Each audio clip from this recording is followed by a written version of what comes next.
प्रमुख खबरें।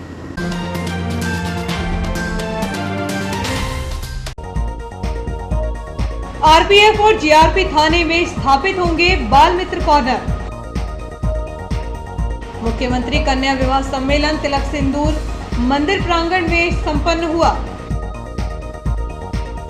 निर्यात पर रोक लगने से महंगे दाम पर गेहूं खरीदकर उलझे व्यापारी। समर्थन मूल्य से अधिक कीमत पर व्यापारियों ने खरीदा था लाखों क्विंटल गेहूं। 20 करोड़ के नुकसान की आशंका। पुलिस की वर्दी में गुंडे के रोल में नजर आएंगे शहर के फिल्मी कलाकार राहुल चलानी। और आए दिन जाम लगने से राहगीर हो रहे परेशान। खबरें विस्तार से। मुख्यमंत्री कन्या विवाह सम्मेलन का आयोजन मंगलवार को तिलक सिंदूर मंदिर प्रांगण में किया गया। सम्मेलन में 102 जोड़ों का रजिस्ट्रेशन हुआ था, लेकिन एक जोड़ी की शादी एक दिन पूर्व हो चुकी थी। वहीं 101 शेष बचे जोड़ों में से भी 9 जोड़ी विवाह स्थल पर नहीं पहुंच सके। इस प्रकार 92 वरवधुओं की शादी हिंदू रीति रिवाज से संपन्न हुई। मुख्यमंत्री कन्या विवाह सम्मेलन का भव्य आयोजन 24 मई तिलक सिंदूर मंदिर प्रांगण में किया गया। सम्मेलन में 102 जोड़ों का रजिस्ट्रेशन हुआ था, लेकिन एक जोड़ी की शादी एक दिन पूर्व हो चुकी थी। वहीं 101 शेष बचे जोड़ों में से भी 9 जोड़े विवाह स्थल पर नहीं पहुंच सके। इस प्रकार 92 वरवधु की ही शादी हिंदू रीति रिवाज से संपन्न हुई। इस दौरान वधु को उपहार सामग्री प्रदान करने के लिए 38,000 रुपए की सामग्री सामूहिक विवाह के समय ही वधु को प्रदान की गई। इस अवसर पर अशासकीय समिति में क्षेत्रीय विधायक प्रेम शंकर वर्मा, भाजपा केसला मंडल अध्यक्ष सुशील बरखड़े, पूर्व विधायक प्रतिनिधि दिनेश महतो, ब्रज किशोर पटेल, शिवनाथ यादव, रामकिशोर यादव सदस्य थे। इनके अलावा भाजपा के पूर्व मंडल अध्यक्ष अशोक साहू, विवेक साध, हरि यादव, मस्तान सिंह, हरि महतो, मुन्ना भट्टी, सुनील नागरे, रघुवीर धुर्वे, तुलाराम यादव, निखिलेश यादव आदि उपस्थित रहे। अधिकारी वर्ग से एसडीएम मदन सिंह रघुवंशी, तहसीलदार पूनम साहू, सीईओ वंदना कैथल, मनोज सोनी, अनिल गठोले, रोहित यादव सहित स्वास्थ्य विभाग से डॉक्टर, नर्स, सचिव, रोजगार सहायक आदि अधिकारी कर्मचारी उपस्थित रहे। गेहूं के निर्यात पर रोक लगने के बाद से व्यापारियों के चेहरे मुरझाने लगे हैं। समर्थन मूल्य से अधिक कीमत पर गेहूं की खरीदी व्यापारियों ने जोर शोर से की थी, लेकिन अब उन्हें भारी नुकसान का सामना करना पड़ रहा है। जिले की सबसे बड़ी कृषि उपज मंडी इटारसी में इन दिनों गेहूं खरीदने वाले बड़े व्यापारी हैरान और परेशान देखे जा रहे हैं, जिसकी मुख्य वजह सरकार के अचानक गेहूं के एक्सपोर्ट रोक बताई जा रही है। अचानक इस निर्णय के बाद अभी तक इटारसी के व्यापारियों को 20 करोड़ रुपए का नुकसान का अनुमान लगाया जा रहा है। गेहूं के निर्यात को लेकर शासन द्वारा जारी निर्देश के बाद व्यापारियों के चेहरे खिल उठे थे, इसलिए व्यापारियों ने समर्थन मूल्य से अधिक कीमत पर गेहूं की बम्पर खरीदी कर डाली। किसानों को भी गेहूं का अच्छा भाव मिलने के कारण वह सोसाइटी का रास्ता भूलकर सीधे मंडी पहुंच रहे थे। यही वजह है कि मंडी में प्रतिदिन 25 से 30 हजार क्विंटल की खरीदी होती थी, लेकिन एक्सपोर्ट पर प्रतिबंध के बाद गेहूं का भाव मंडियों में समर्थन मूल्य से गिर चुका है। इटारसी कृषि उपज मंडी में वैसे तो 125 लाइसेंसी व्यापारी हैं, लेकिन यहाँ गेहूं सिर्फ 20 बड़े व्यापारी ही खरीद रहे हैं। राघव इंडस्ट्रीज के विजय राठी ने बताया कि 2008 के बाद गेहूं खरीदकर एक्सपोर्ट करने का अवसर मिला था, लेकिन एक्सपोर्ट पर रोक लगाने के बाद इटारसी में करीब 7 से 8 लाख क्विंटल गेहूं शहर के वेयर हाउस, गोडाउन और अन्य स्थानों पर रखा हुआ है, जिसे सहेजना व्यापारियों के लिए इतना आसान नहीं है। इसी तरह अन्य व्यापारियों का कहना है कि अचानक एक्सपोर्ट पर रोक लगाने से बाजार की स्थिति गड़बड़ा गई है। सरकार के इस निर्णय से व्यापारियों को नुकसान तो हो ही रहा है, साथ ही मंडियों में व्यापारियों का हजारों क्विंटल माल रुका पड़ा है। वहीं अब मंडी भी समर्थन मूल्य से नीचे आ गई है। सरकार को फसल से पहले इसका अवलोकन करना चाहिए था कि कितना माल एक्सपोर्ट करना है, कितना रखना है। अचानक निर्णय से सभी को नुकसान हो रहा है। इसी प्रकार व्यापारी रमेश चांडक का कहना है कि महंगे दाम गेहूं खरीदने के साथ ट्रांसपोर्ट का भाड़े के साथ लोडिंग अनलोडिंग में भी भारी नुकसान हुआ है। अब उक्त गेहूं का संरक्षण करने की परेशानी बढ़ गई है। गेहूं के समर्थन मूल्य से ज़्यादा भाव कृषि उपज मंडी में मिलने से बड़े किसानों ने गेहूं का स्टॉक कर रखा था, लेकिन सरकार के लिए 13 मई से एयरपोर्ट पर प्रतिबंध लगाने से बड़े किसानों को भी अब नुकसान उठाना पड़ रहा है। गेहूं अब 1925 रुपये से लेकर 1975 रुपये तक के दाम पर बिक रहा है। व्यापारी की हैसियत से निवेदन कर रहा हूं कि अचानक एक्सपोर्ट प्रतिबंध करने से बहुत सारे व्यापारियों को बहुत लंबा नुकसान उठाना पड़ रहा है। हम भारत सरकार के साथ हैं, भारत सरकार के हर निर्णय के साथ हैं, लेकिन हम साथ में ये भी चाहते हैं कि भारत की जरूरतों की पूर्ति के उपरांत जो गेहूं बच रहा है उसके एक्सपोर्ट को परमिशन देना चाहिए, जिससे कि जो व्यापारियों को और किसानों ने जिन्होंने माल रोका हुआ है उनको भी नुकसान ना हो और उनका भी व्यापार चले। वर्ष 2008 के बाद कोई पहली अवसर आया था जिसमें व्यापारियों को व्यापार करने का अवसर मिला था। उस अवसर को ध्यान में रखते हुए व्यापारियों के भी हितों का और किसानों के हितों का ध्यान में रखते हुए सरकार को निगरानी शुदा एक्सपोर्ट करना चाहिए। सरकार ने कदम को अचानक उठाया, अगर तो थोड़ा समय दे दिया होता तो किसान का बुरा नहीं होता, व्यापारी का बुरा नहीं होता। आज एकदम से निर्यात रोकने से हमारा जो माल फंसा हुआ है, जो टिका हुआ है, माल वो लोड नहीं होगा। आज 250 रुपये कुंटल से इसका जितना स्टॉक उतना घाटा है, ब्याज बढ़ा और व्यापारी स्थिति खराब हो गई। हमारे ऊपर तो है नहीं, अब जनता ज़्यादा चाहिए तो बस सेटा का कर लेंगे। ये सरकार की नीति है, तो थोड़ा सरकार को सुधारना चाहिए, ये सबका भला हो जाए। रेलवे जंक्शन पर स्टेशन प्रबंधक देवेंद्र सिंह चौहान के प्रतिनिधित्व में बाल सहायता समूह की त्रैमासिक की जाने वाली बैठक का आयोजन किया गया। इस मीटिंग में रेलवे के कार्यान्वयन के बिंदुओं, चुनौतियों और सुझावों पर चर्चा की गई। इस अवसर पर दिसंबर से मार्च माह तक रेस्क्यू किए बच्चों के डाटा शेयर किए गए। इस अवधि के दौरान 51 बच्चों को रेस्क्यू कर सभी स्टेक होल्डर और बाल कल्याण समिति होशंगाबाद के सामंजस्य से पुनर्वासित किया गया। GRP, RPF, TC staff, commercial department, health inspector, SSC workers के साथ जीवोदय संस्था के डायरेक्टर सदस्य और रेलवे चाइल्ड लाइन टीम द्वारा इस बैठक में बच्चों के संदर्भ में सर्वोत्तम हित के लिए बच्चों के रेस्क्यू होने पर उनके संरक्षण की व्यवस्था, स्टेशन परिसर में 1098 हेल्पलाइन नंबर की जागरूकता सामग्री और प्रशिक्षण और उन्मुखीकरण सत्र के बारे में चर्चा की गई। आरपीएफ एवं जीआरपी थाना में बाल मित्र कॉर्नर स्थापित करने और स्टेशन पर निवासरत परिवार के पुनर्वास के बारे में निर्णय लिए गए। वहीं स्टेक होल्डर प्रशिक्षण की जरूरतों को ध्यान में रखते हुए महत्वपूर्ण निर्णय लिए गए। बाल मित्र परिसर के लक्ष्य को ध्यान में रखते हुए इटारसी रेलवे जंक्शन में बच्चों की देखभाल एवं सुरक्षा अधिनियम 2015 का प्रभावी तरीके से संचालन हो, ऐसा सुनिश्चित किया गया ताकि जरूरतमंद बच्चों तक शीघ्र उचित कार्यवाही की जा सके। सामाजिक कार्यकर्ता प्रमोद पगारे एवं आंगनवाड़ी सुपरवाइजर श्रीमती दीप्ति शुक्ला पारासर के नेतृत्व में आंगनवाड़ी कार्यकर्ताओं के द्वारा 24 मई से प्रत्येक आंगनवाड़ी के बच्चों के लिए खिलौने एकत्रीकरण का आयोजन किया गया। श्री दुर्गा नवग्रह मंदिर से हाथ ठेले पर खिलौने एकत्रीकरण का कार्य प्रारंभ हुआ, जो गली मोहल्ले होते हुए वार्ड क्रमांक 19 की आंगनवाड़ी पहुंचा, जहां पर प्रमोद पगारे ने श्रीमती दीप्ति शुक्ला पारासर को एक हाथ ठेला भर के एकत्रित किए गए खिलौने आंगनवाड़ी बच्चों के लिए प्रदान किए। प्रमोद पगारे ने कहा कि प्रदेश के मुख्यमंत्री शिवराज सिंह चौहान द्वारा हाथ ठेले के माध्यम से खिलौने एकत्रीकरण का कार्य किया जा रहा है, जो आंगनवाड़ी के बच्चों को दिए जाएंगे। श्री पगारे ने कहा कि जब यह प्रस्ताव मोहल्ले की महिलाओं को दिया, उन्होंने कहा कि हम पुराने नहीं नए खिलौने बच्चों को देंगे और पूरे नए खिलौने मोहल्ले की महिलाओं ने एकत्र किए। इस अवसर पर नगर पालिका के पूर्व सभापति एवं गुरु सिंह सभा के अध्यक्ष जसवीर सिंह छाबड़ा, भाजपा के कार्यकर्ता महेंद्र पचौरी, अमित मौर्य, बंसीधर शर्मा, गोपाल नामदेव सहित आंगनवाड़ी कार्यकर्ता मौजूद थी। आंगनवाड़ी सुपरवाइजर श्रीमती दीप्ति शुक्ला पारासर ने महिलाओं के द्वारा किए गए सहयोग के लिए आभार व्यक्त किया। भारतीय जनता पार्टी विधि प्रकोष्ठ नर्मदापुरम की कामकाजी बैठक चयन कॉलोनी पुरानी इटारसी में आयोजित की गई। इस अवसर पर पंडित दीनदयाल उपाध्याय, श्याम प्रसाद मुखर्जी एवं कुशाभाऊ ठाकरे के चित्र पर माल्यार्पण कर बैठक का शुभारंभ किया गया। बैठक को संबोधित करते हुए प्रदेश से संयोजक विधि प्रकोष्ठ पंकज चौरे ने बताया कि आगामी निकाय व पंचायत चुनाव में हमें सक्रिय भूमिका का निर्वहन करना है।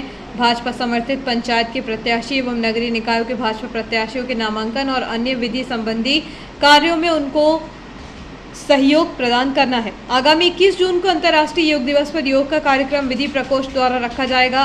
आगामी 13 जुलाई को वरिष्ठ अधिवक्ताओं का सम्मान समारोह का आयोजन होगा।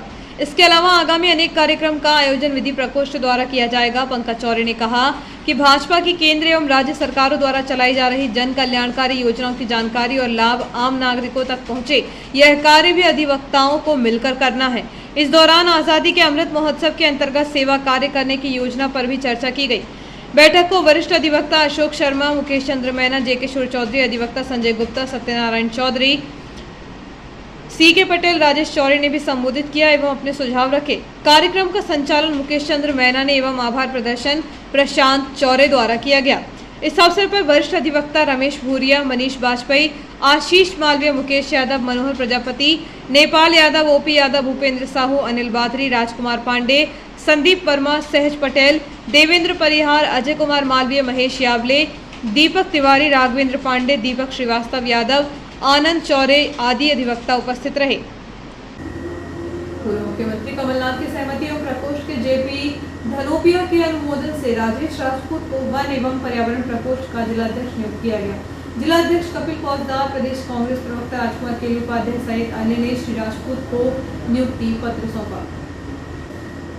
शहर के फिल्मी कलाकार राहुल चैलानी अब वेब सीरीज के अलावा क्राइम पेट्रोल में नजर आएंगे। सोनी टीवी पर मंगलवार को नए एपिसोड में टीआई का अभिनय किया है, लेकिन उसमें असल भूमिका गुंडे की है, जिसमें वह अपनी प्रेमिका की ही हत्या कर देते हैं। फिल्म अभिनेता राहुल चैलानी वैसे तो अब तक कई वेब सीरीज फिल्मों में अभिनय करके दर्शकों का दिल जीत चुके हैं। प्रत्येक सीरीज में उनका अलग ही किरदार होता है। अब वह क्राइम पेट्रोल के माध्यम से भी दर्शकों की वाहवाही लूटने का प्रयास कर रहे हैं। सोनी टीवी पर आने वाले क्राइम पेट्रोल एक सीरियल में उन्होंने पुलिस वाले गुंडे का रोल अदा किया है। श्री चैलानी का इस सीरियल में टीआई का किरदार है, लेकिन वह भूमिका गुंडे की निभाते हैं। उनका दोहरा कैरेक्टर है, जिसमें वह विवाहित होने के बाद भी महिला पत्रकार से अफेयर करते हैं, लेकिन जब पत्रकार प्रेमिका को उसकी असलियत पता चलती है तो वह उसका भांडा फोड़ने का प्रयास करती है। तब वहीं टीआई अपनी पत्रकार प्रेमिका की हत्या कर देता है। अभिनेता राहुल चैलानी के अनुसार क्राइम पेट्रोल सीरियल के माध्यम से भी बड़ी फिल्मों तक पहुंचा जा सकता है। हाल ही में रिलीज हुई जयेश भाई जोरदार फिल्म में क्राइम पेट्रोल में किरदार करने वाली शालिनी पांडे ने हीरोइन का किरदार किया है। वक्त एक छोटे से ब्रेक का, बने रहिए जियो हेल्प न्यूज़ के साथ।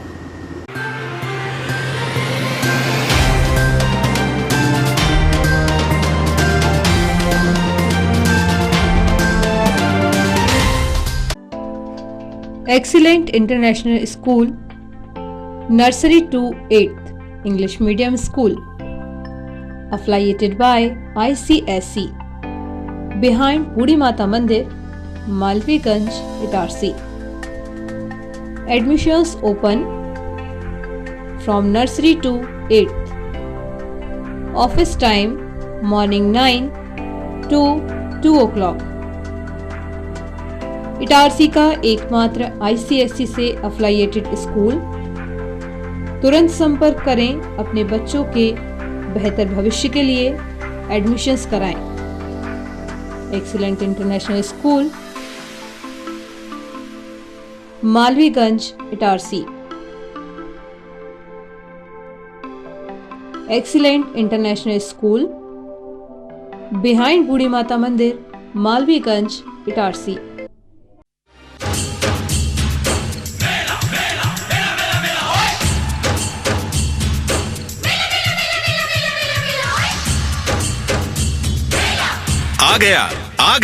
आ गया।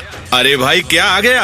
आपके शहर इटारसी में आ गया इटारसी उत्सव मेला 2022। जी हाँ, इटारसी उत्सव मेला जो कि लाल ग्राउंड, सूरजगंज, सोना सावरी नाके के पास आ चुका है। आपके शहर इटारसी में 3 साल के बाद एक बार फिर जिले का सबसे बड़ा मेला इटारसी उत्सव मेला।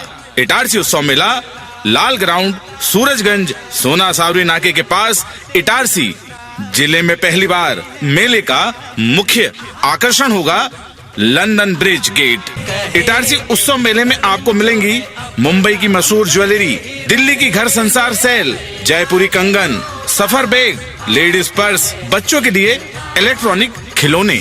इटारसी उत्सव मेले में आपको मिलेंगे भरपूर स्वादिष्ट व्यंजनों के स्टॉल, जैसे कि बॉम्बे की मशहूर भेल, बड़ा पाव, पंजाबी छोले भटूरे, जयपुर की matka kulfi, chowmein, dosa, softy, ice cream, masala popcorn, kulfi और बनारसी पान। तो याद रखें, इटारसी उत्सव मेले में पार्किंग की भरपूर उत्तम व्यवस्था है।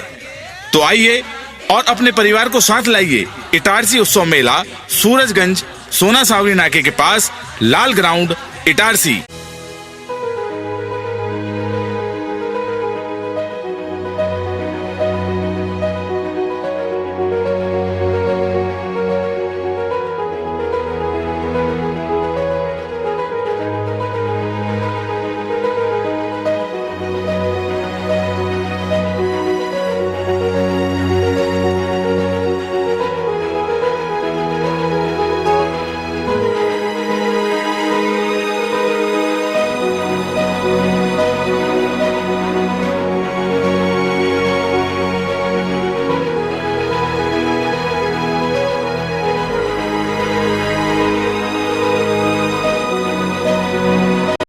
हाय, दिस इज सुधा चंद्रन। जब भी मैं डांस करती हूँ तो मेरे दिल के अंदर जो खुशी की लहर दौड़ती है वो काफी है मेरे चेहरे पर वो चमक बिखेरने के लिए।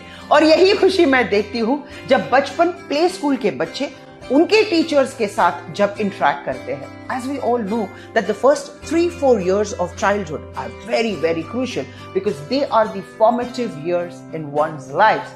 और उसी टाइम पे they need that proper love, care and attention. Thank you so much Bachpan Play School for making this contribution because only then our children will bloom and today's students are our country's future.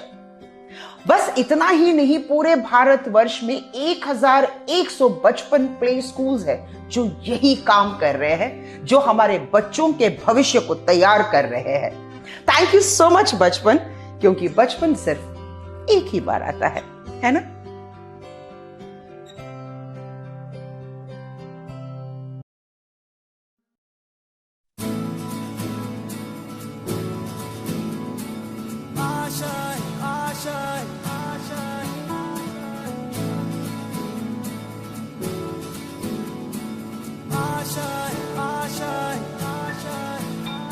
कुछ पाने की हो आस आस, कोई अरमा हो जो खास खास आशाएं,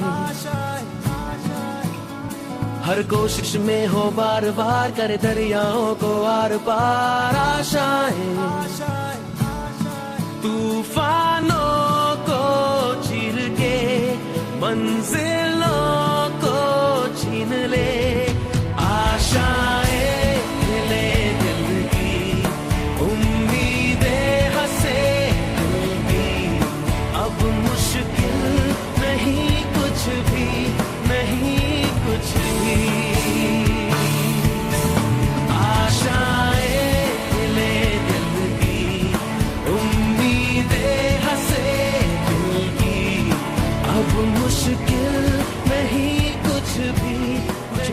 की हो आस आस, कोई अरमा हो जो खास खास आशाएं,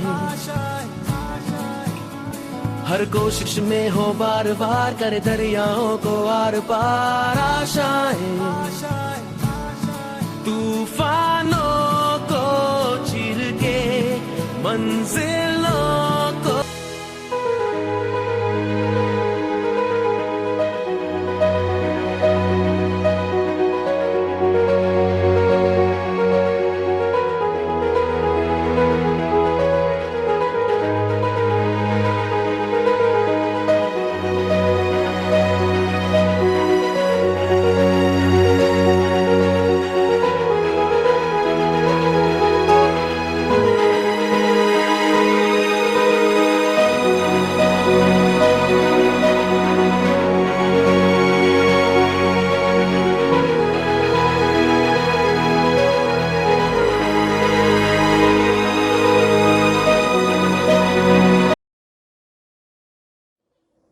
जिंदगी में किसी भी रास्ते पर चलने से पहले उस रास्ते की जानकारी और सच्चाई दोनों से वाकिफ होना हमें बहुत जरूरी है।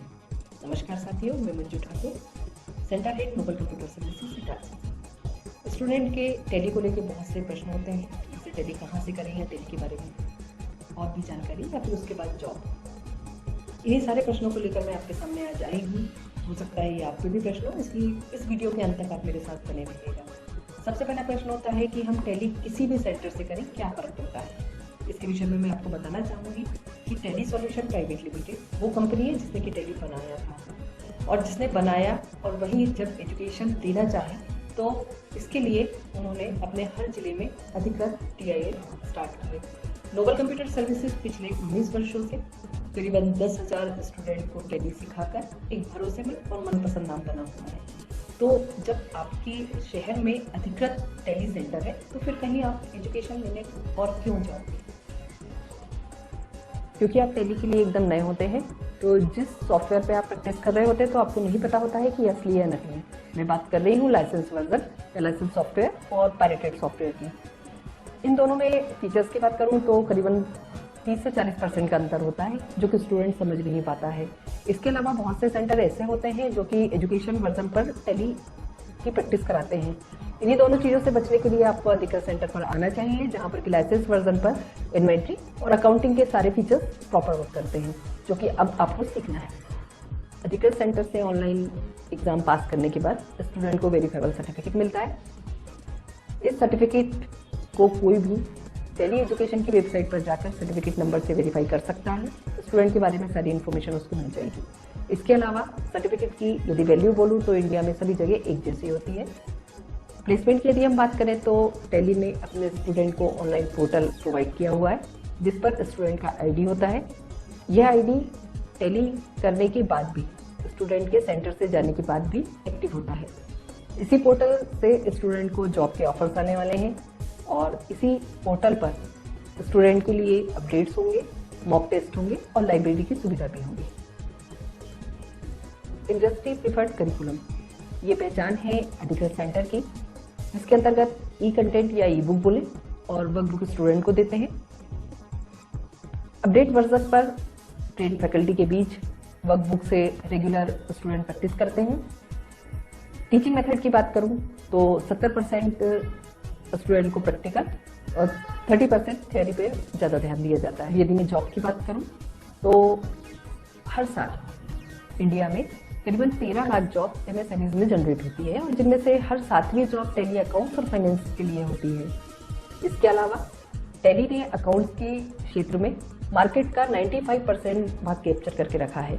मतलब कंपनी को टेली ट्रेन चाहिए, मतलब अब जॉब मिलना बहुत ही आसान हो गया है।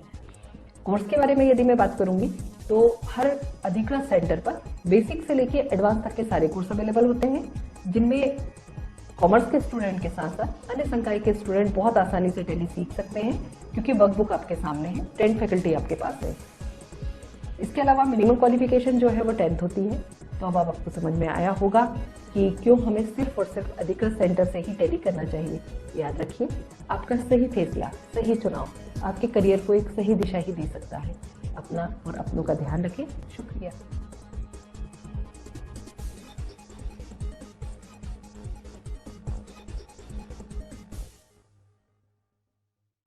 MGM School believes that a better tomorrow lies in the young minds of children. At MGM, children not only excels in academic subjects but also in extracurricular activities like yoga, art, music, debates and seminars, which when blends together develops a socially skilled and healthy child. Laboratories help children to learn concepts and theories practically. The scenic drive through nature using CCTV and GPS-enabled buses reaches to an eco-friendly campus with smart classes. Our skillfully experienced teachers always encourage kids to think independently and nurture their successful future. We welcome you all to become a part of this legacy. Admissions open for classes nursery to class 9th and class 11th. Your future begins here. Explore, engage and empower to get future ready. आपका विश्वसनीय चंचल jewellers अब नए showroom में gold plated आभूषणों एवं नए diamond jewellery के साथ 1 ग्राम और 2 ग्राम वाली सोने की 4 चूड़ियां एवं कंगन, 1 ग्राम और 2 ग्राम वाला सोने का मंगलसूत्र, हार, करदौना, चैन, झुमके, बाजूबंद और सभी प्रकार के गहने, डायमंड सेट एवं एंटिक ज्वेलरी और फैंसी ज्वेलरी का अनुपम संग्रह।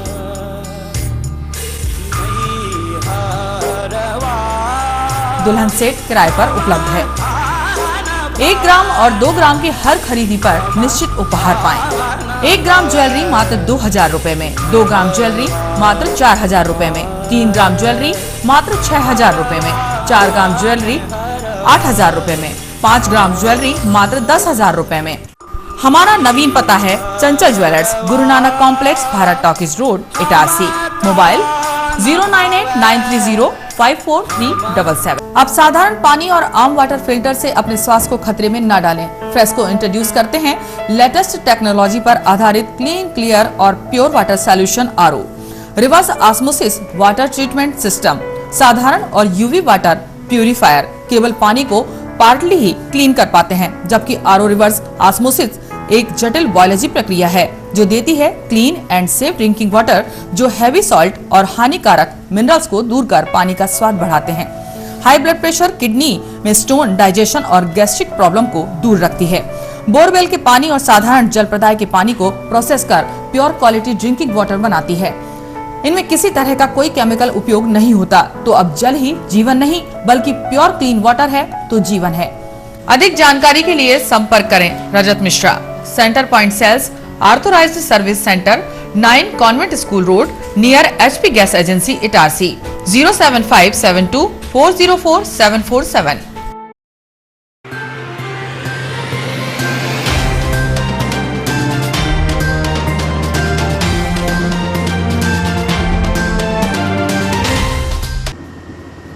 समाचारों में एक बार फिर आपका स्वागत है।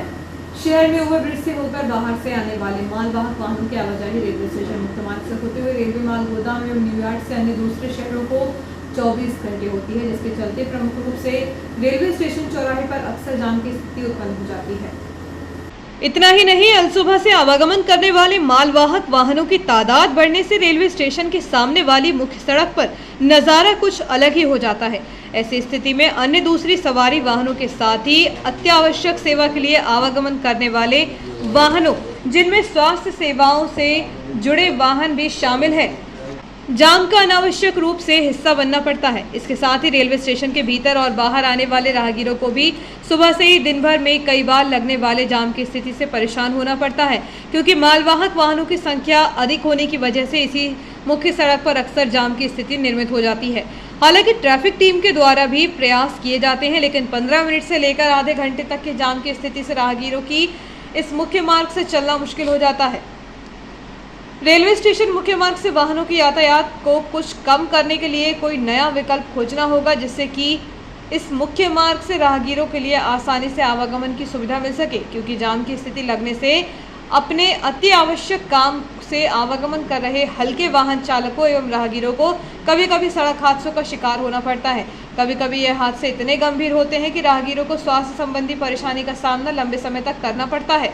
संबंधित विभाग को चाहिए कि आवागमन की वजह से जाम की स्थिति बनने वाली गंभीर समस्या का निराकरण किया जाना चाहिए, जिससे कि राहगीरों को इस प्रमुख मार्ग से आवागमन की बेहतर व्यवस्था मिल सके। रेलवे स्टेशन से लेकर न्यूयॉर्क तक का बहुत उपयोगी मार्ग लंबे समय से देखरेख के अभाव में जर्जर अवस्था में तब्दील होता जा रहा है, लेकिन इस मार्ग से रेलवे माल गोदाम मुख्य मार्ग पर संचालित होने की वजह से भारी वाहनों का दबाव प्रतिदिन बढ़ रहा है।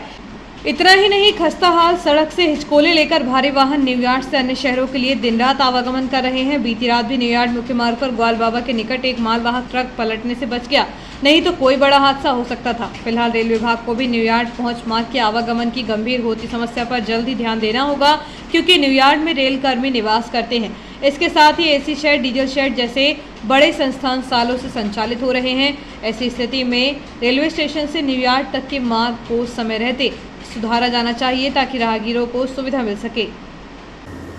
शहर में 23 एवं 24 मई की दरमियानी रात एक 14 वर्षीय नाबालिग का अज्ञात व्यक्ति ने अपहरण कर लिया है, जिसकी शिकायत नाबालिग की मां के द्वारा सिटी पुलिस थाना पहुंचकर की गई। प्राप्त जानकारी के अनुसार नाबालिग की मां ने थाने में रिपोर्ट दर्ज कराई है कि उसकी 14 वर्षीय नाबालिग पुत्री का 23 एवं 24 मई को रात्रि करीब 1:30 बजे किसी अज्ञात व्यक्ति ने बहला फुसला कर उसे कहीं ले गया है। ऐसा मालूम होता है कि मेरी बिटिया का अपहरण हो गया है। पुलिस ने इस मामले में धारा 363 के तहत प्रकरण दर्ज कर लिया है और आरोपी की तलाश प्रारंभ कर दी है।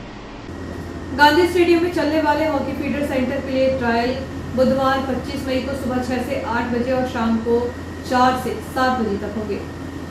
फीडर सेंटर के कोच कन्हैया गुरियानी ने बताया कि ट्रायल में गर्ल्स और बॉयज को अपने संपूर्ण कागजात लेकर उपस्थित होना होगा। फीडर सेंटर में भर्ती की आयु 18 वर्ष से अधिक नहीं होना चाहिए। फीडर सेंटर में प्रशिक्षु खिलाड़ियों को खेल विभाग की ओर से हॉकी किट प्रदान की जाती है। जिला हॉकी संघ के अध्यक्ष प्रशांत जैन ने हॉकी सीखने के इच्छुक बच्चों से आग्रह किया है कि हॉकी खेल को सीखकर आगे बढ़ने के लिए यह बेहतर अवसर है। जो बच्चे हॉकी में रुचि रखते हैं और इस खेल को करियर के तौर पर अपनाना चाहते हैं, वे फीडर सेंटर के माध्यम से अपने खेल को निखार कर आगे बढ़ सकते हैं। उन्होंने कहा कि बुधवार को होने वाली चयन प्रक्रिया में बच्चे अवश्य शामिल हों। दक्षिण पूर्व मध्य रेलवे बिलासपुर मंडल द्वारा जारी नोटिफिकेशन के अनुसार भोपाल मंडल से प्रारंभ और समाप्त होने वाली गाड़ी संख्या 22169, 22170 रानी कमलापति, संतरागाछी रानी कमलापति साप्ताहिक एक्सप्रेस तथा गाड़ी संख्या 18235, 18236 भोपाल बिलासपुर भोपाल एक्सप्रेस का निरस्तीकरण अवधि बढ़ाने का निर्णय लिया गया।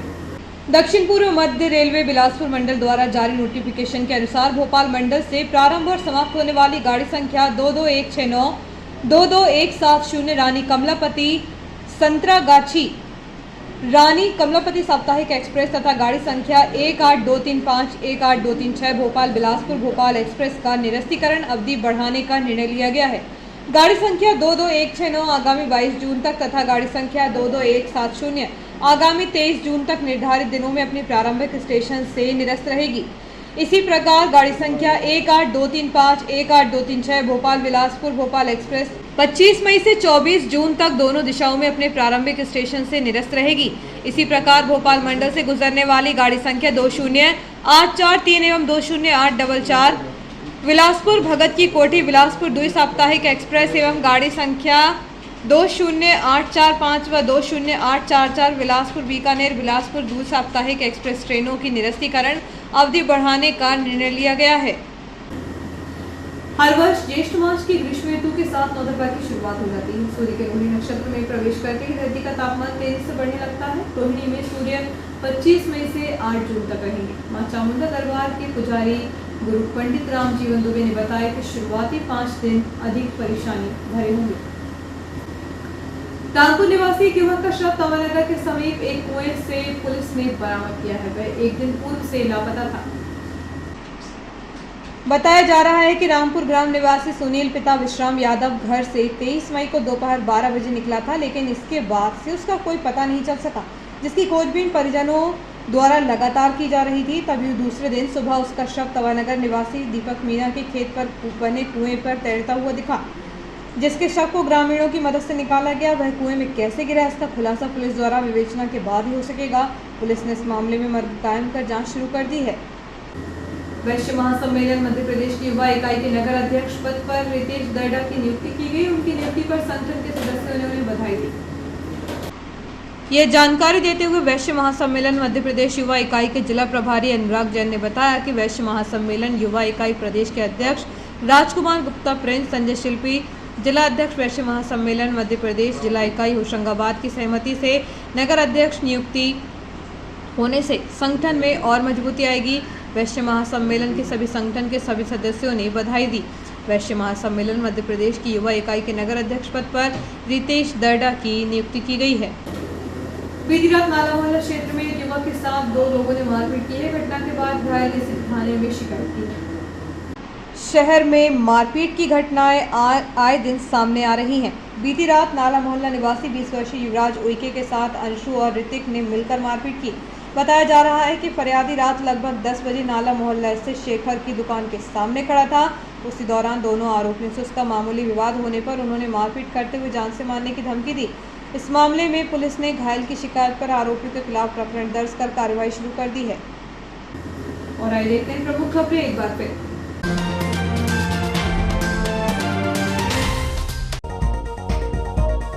आरपीएफ और जीआरपी थाने में स्थापित होंगे बाल मित्र कॉर्नर। मुख्यमंत्री कन्या विवाह सम्मेलन तिलक सिंदूर मंदिर प्रांगण में संपन्न हुआ। निर्यात पर रोक लगने से महंगे दाम पर गेहूं खरीदकर उलझे व्यापारी। समर्थन मूल्य से अधिक कीमत पर व्यापारियों ने खरीदा था लाखों क्विंटल गेहूं। 20 करोड़ के नुकसान की आशंका। पुलिस की वर्दी में गुंडे के रोल में नजर आएंगे शहर के फिल्मी कलाकार राहुल चैलानी। और आए दिन जाम लगने से राहगीर हो रहे परेशान। इस बुलेटिन में इतना ही। आगे दीजिए। नमस्कार।